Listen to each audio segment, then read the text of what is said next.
Concernant les avantages du Proteus ONE par rapport aux autres systèmes, donc déjà bon, sa compacité, donc il prend moins de place. Ensuite, surtout donc le cyclotron n'est pas au-dessus du patient, donc a priori il y aurait moins de risque de contamination neutronique, ce qui est très important pour les tumeurs pédiatriques. Et donc des enfants, mais aussi des adultes qui ont une longue espérance de vie, qui sont à risque de cancer radio-induit. Donc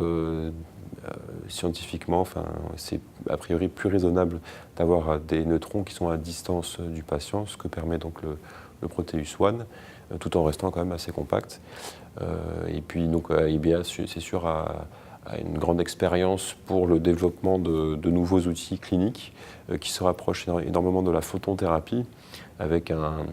programme de développement qui permet de copier en quelque sorte ce qui était fait en photon pour l'adapter rapidement au proton, et donc de répondre à nos besoins qui sont déjà donc bien gérés en photon, qui sont un véritable challenge en proton, mais IBA propose beaucoup de solutions à ce niveau-là, et donc ça a aussi joué beaucoup dans notre choix. Les indications, a priori, vont augmenter dans les années qui vont venir, au moins pour les patients qui ont une longue espérance de vie. Si on démontre par rapport au photon qu'il y a un vrai gain en termes dosimétriques, donc c'est une méthodologie hollandaise qui a été mise en place il y a plusieurs années, publiée, et qui est très rationnelle, donc qui permet de choisir le patient le plus approprié pour la protothérapie,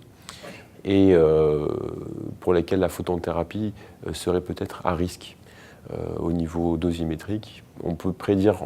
en radiothérapie, contrairement à la chimiothérapie, on peut prédire beaucoup plus facilement donc les toxicités et les avantages en termes de contrôle tumoral grâce à cette dosimétrie comparative. Donc effectivement, on pourra augmenter le nombre d'indications.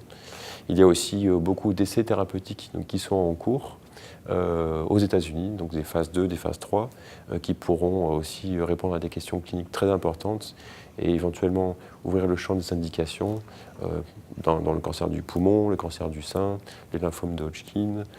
et beaucoup d'autres indications.